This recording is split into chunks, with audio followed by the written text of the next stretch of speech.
Coleman, a star of the Dunwich Horror, a suspense play produced, edited, and directed by William Spear.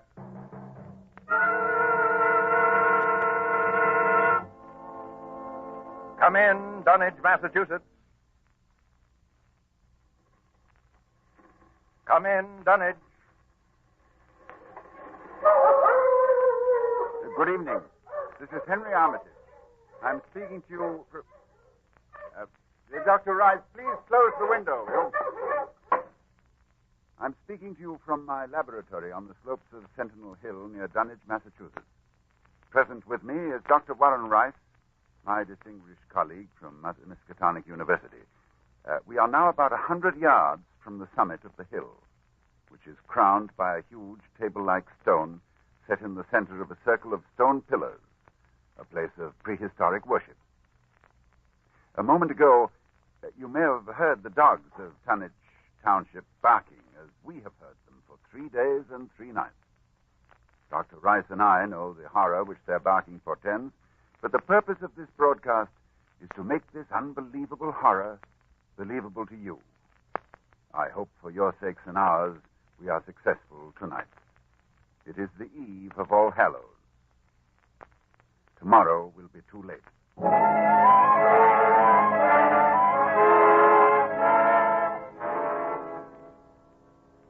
Our time tonight is very short, so I'll speak only of those more recent events which, believe me, may culminate at any moment in a climax too frightful to wholly contemplate.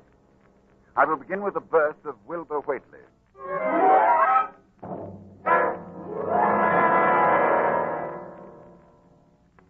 It was the night of February the 2nd, 1921, Candlemas, toward dawn, when Lavinia Whately, a deformed albino woman about 35 years old, gave birth to her dark, goatish-looking son in the crumbling Whately farmhouse northeast of the village.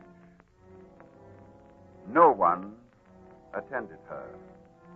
No doctor or midwife. No one was with her, except her aged, half-insane father, who was known as Wizard Whately. So Wilbur came into this world under heaven knows what incantations, what appeals to what power. A week later, Wizard Whately drove his sleigh into Dunwich village and reported the event to a group of loungers in Osborne's general store. Hey, your grandson got yellow hair like Lavinia, Wizard? No, takes after his father more. He's dark. You never spoke of who his father might be now, did you? Oh, you'll know his father when the time comes. Oh, Lavinia's read and seen some things the most of you only talk about. Calculate her husband's as good as you can find this side of Aylesbury. Well, we don't be nosy, Wizard. Maybe it wanted no church that none of you heard of. But you wouldn't ask no better church wedding than Lavinia's. Well, I didn't hear tell of no wedding, Wizard. When was that? Oh, not a wedding you'd hear of, Corey. Not a husband you'd hear of, neither. But let me tell you something. Someday you folks will hear a child of Lavinia's calling its father's name on top of Sentinel Hill.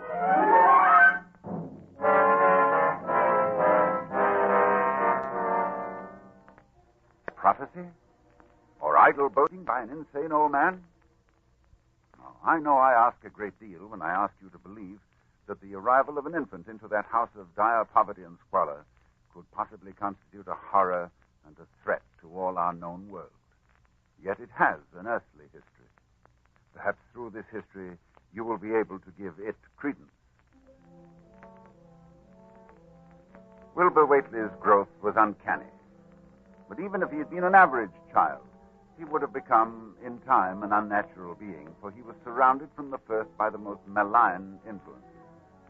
There was his grandfather, old Whately, Wizard Whately, who each Halloween climbed Sentinel Hill to the great circle of stone, and while the hills shook, stood holding a great book open on his arms and shrieked into the wind.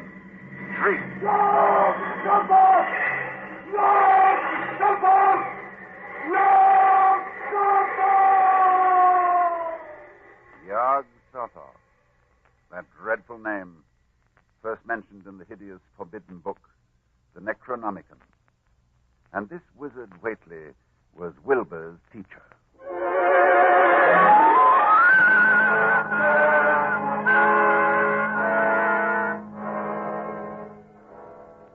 villagers began to notice curious things that were going on at the Whately farmhouse. Soon after Wilbur was born, old Whately began to remodel the house. The abandoned upper story was restored, and all the windows were tightly boarded up. And then Wizard began to buy cattle in large numbers, both horses and cows. Yet the livestock on the farm didn't seem to increase. Young Lem Brown was one day curious enough to creep close to the house to count the Whately herd. Dr. Armitage, there warn't more than 12 cows, and them sick. Looked like they had the blight and funny wounds on them, like cuts. I heard something, too, in the top part of Wizard's house. Something like water slapping inside, only big like a sea.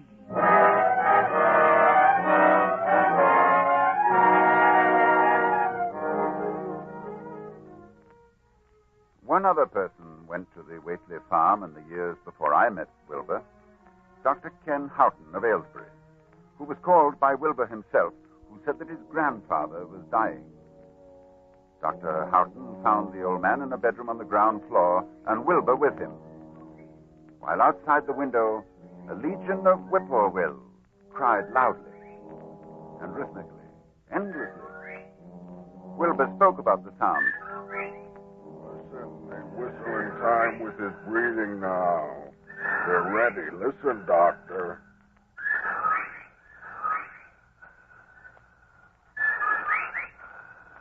They know his soul's going out. They're waiting. Yes, Wilbur, that's an interesting superstition. Late in the year for them, too. When he goes, if they catch him, they'll keep laughing till break of day. If they don't catch him, they'll quiet down. You mean you believe that... just a minute. I think he's conscious. Yes, the birds changed when his breathing changed. Like I say. Willie! I'm here. More space, Willie. Remember, more space soon. Yes, I'll build it. You grows, but that grows faster. It'll be ready to serve you soon, Willie. I know. But remember, when it's time, you open up the gates to Yog-Sothoth with the long chant, the one on page 751 of the book. But mind you, feed it enough, because if it gets out before you opens to Yog-Sothoth, it's all over. It's no use. He's going now. He's dead, Wilbur. Listen.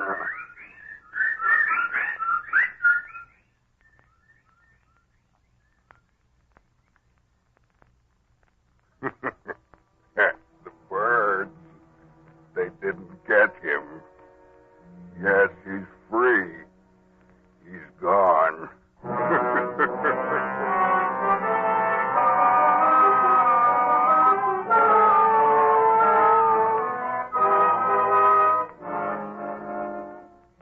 It was the winter following Wizard Whately's death that I first met Wilbur. He came in person to the library at Miskatonic University to consult a copy of the hideous Necronomicon, which was kept there in its Latin version, as printed in Spain in the 17th century. I tell you, when he came into my office, I was appalled at his appearance. 8 feet tall, shabby, dirty, bearded. But I was even more appalled by his voice when he spoke to me. I wrote you a letter a month past, Doctor. I wanted a loan of the book. Well, that's a book that's never loaned from this library. I doubt if it is from any library. Well, I have to see it then. Very well. It's kept right here. As you know, there are only 3 copies of this book in existence. That's why we're careful. Here, you can look at it on this table. Wizard said it would be on page 751. What? What is it you're looking for? The formula, the long chant, the one that opens the gate to Yog-Sothoth.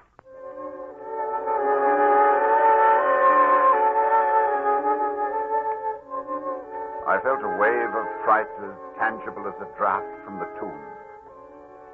He seemed somehow like the spawn of another dimension, like something only partly of mankind, linked to black gulfs beyond all spheres of force and matter, space and time. And presently he raised his head and spoke again. It's here, all right, but I'll have to have a copy. That paragraph there? I don't know. Do you know Latin, Doctor? Yes, certainly. Then read it, Doctor. Let's hear how you make it out. All right, that shouldn't be difficult. Let's see.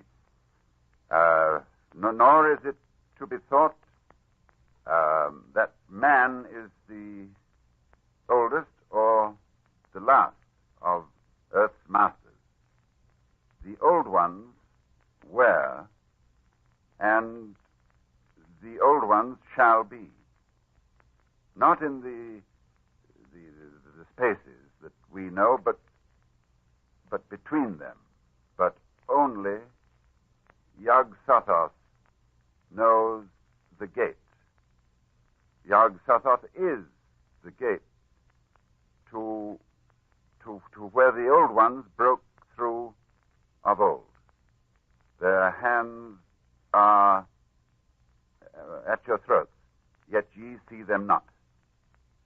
Dr. Armitage, you see, I reckon I've got to take that book home. There's things in it I've got to try, and you can't hold me up. No, I'm sorry. I tell you, Doctor, I'll have the book sooner or later, no matter what. You see, that's waiting for me at home won't wait much longer.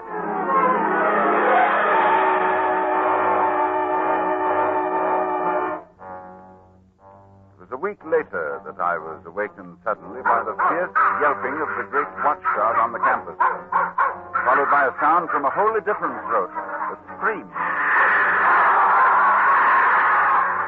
And I knew instantly that Wilbur had come back for the Necronomicon. I hastened into my clothes and rushed across to the library where a crowd had gathered before the smashed window of my office. Inside, there was a fearful groaning and growling, and some instinct warned me that what was taking place there was not for unfortified eyes to see. I brushed back the crowd, motioning only to Professor Rice to come in with me. When we opened the study door, Professor Rice screamed. No, Dr. Armitage, no, I can't. Come, close the door. We can't let them see. He's alive, but Lord, what a job that dog's done. Torn him to bits. Oh, it's a horrible sound, that moaning. You suppose we ought to call a doctor? A doctor? A doctor for that? No doctor in the world would know what to do for that. Look, Armitage, it's not human, nor animal. Where did it come from? Can you tell me? Can you tell me what it is?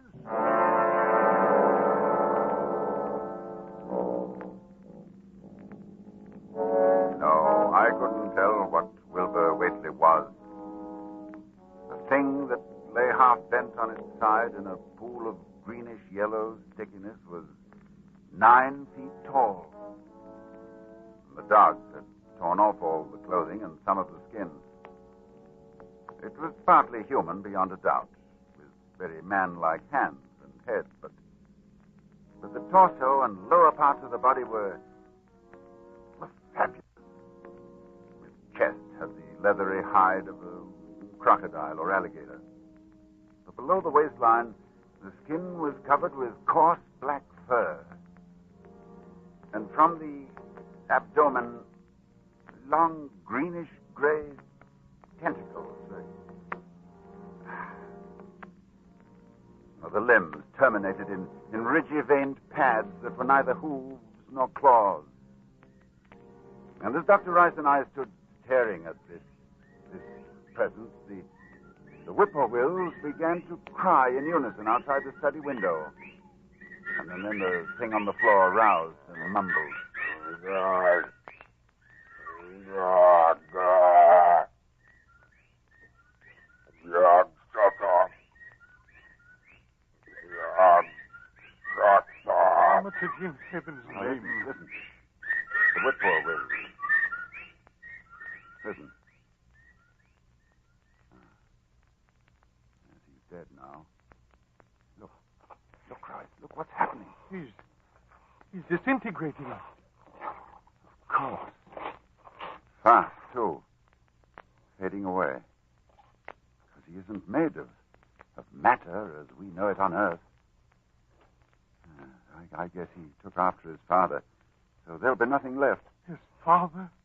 What was his father? I daren't think.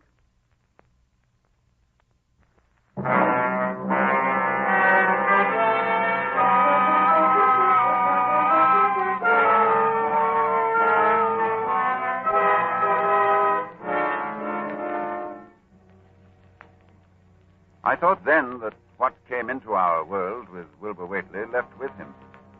I forgot what he himself had told me of it, which was waiting in the sealed house Wizard Whately had built, where the cattle were driven to disappear. But Wilbur Whately left a diary, written in a strange alphabet resembling Sanskrit. And I worked off and on for weeks to decipher it.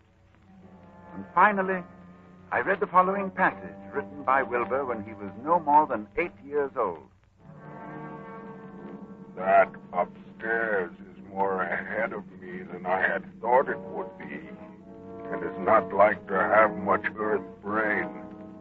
I can see it a little when I make the sign or blow the powder of Ivengatse at it, and it is like them I see Halloween on the hill. I wonder how I shall look when the earth is cleared and there are no earth beings. Maybe like that upstairs looks, which has no body, even fed with all the blood. Toward morning, in a cold sweat of terror, I called Dr. Rice to my house and told him we have to destroy what's in that farmhouse. Why can't we just leave the thing locked up there? The house is boarded tight. Yes, but you think boards will hold it? Don't you realize, man, it hasn't been fed? It hasn't had blood since the 18th of September, when Wilbur Whately came here to die.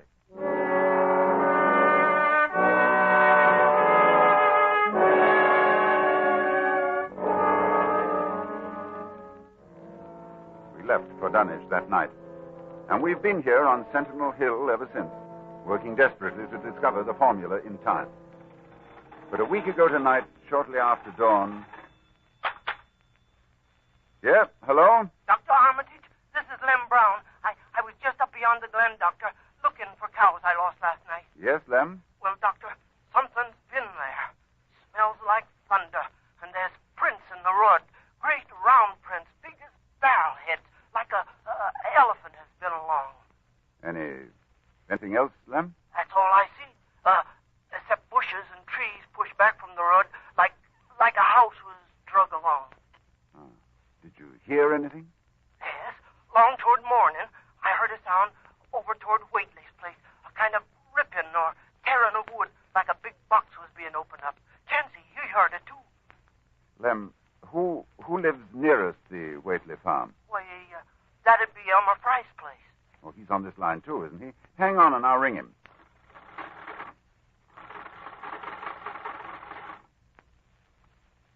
Yes, Dr. Armitage, this is Central. I'm trying to get Elmer Fry, Central. Doctor, he must be out somewheres, and his whole family. I was ringing there an hour ago. Earl Sawyer saw Elmer's cows stampeding in Cold Spring Glen. Oh, you didn't get him. All right. But if you hear or see anything more, let me know. I'll be here working all day. Rice! Wake up. It's loose. It's out of the house. One family gone already. We have to work. Pray God we find that formula in time.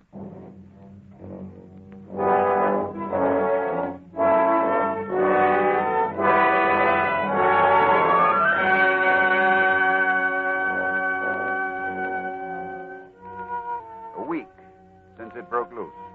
A week of terror and panic here in Dunwich Township.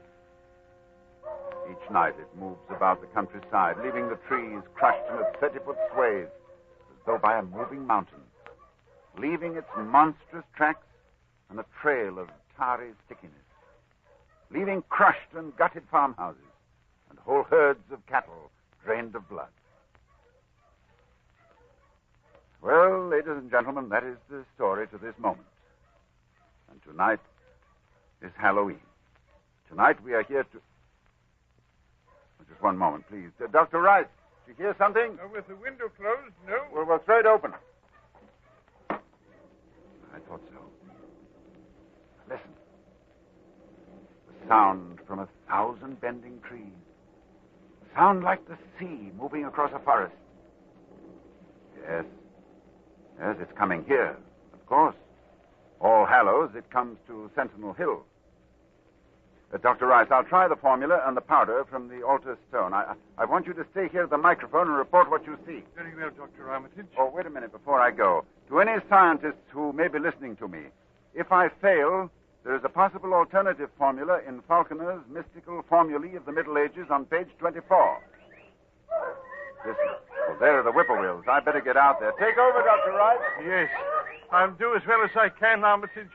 Good luck.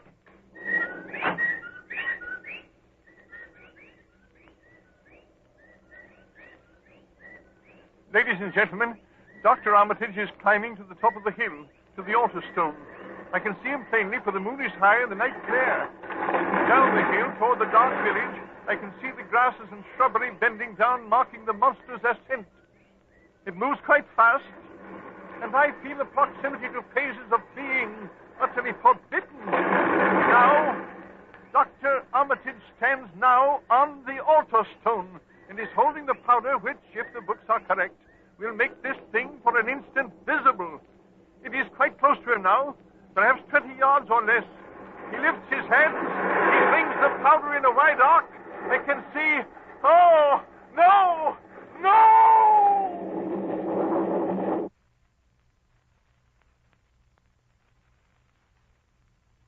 Dr. Rice. Come in, Dunwich. Ladies and gentlemen, this is your suspense announcer. Due to conditions... Oh, just a moment, please.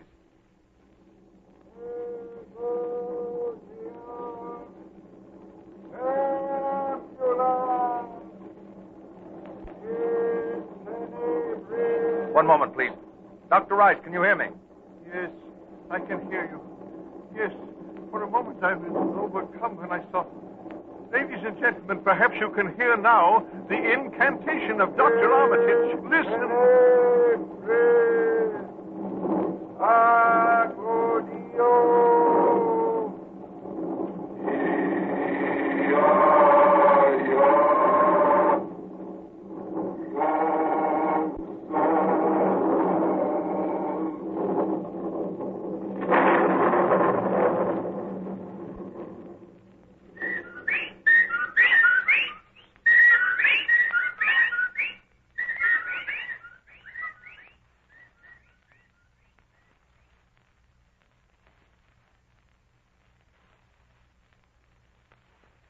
The whippoorwills mean death.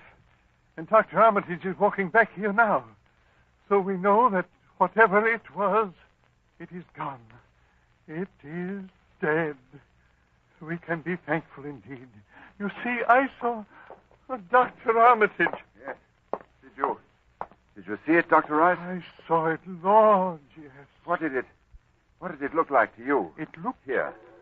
like something made of squirming ropes, but bigger than a barn and shaped, well, like an egg, and dozens of legs, like barrels that half closed when it stepped, and nothing solid about it, and at least 15 or 20 mouths or trunks opening and closing, but what was it?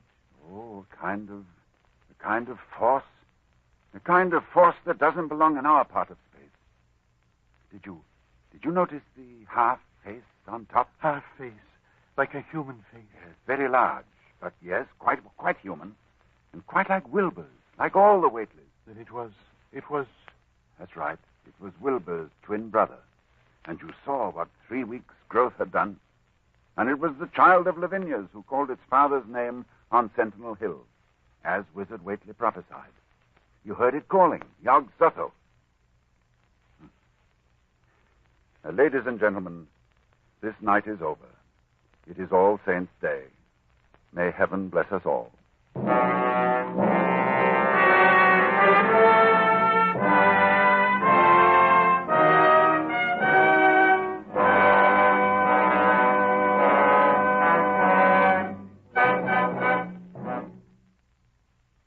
Dunwich Horror, with Ronald Coleman as your star of Suspense.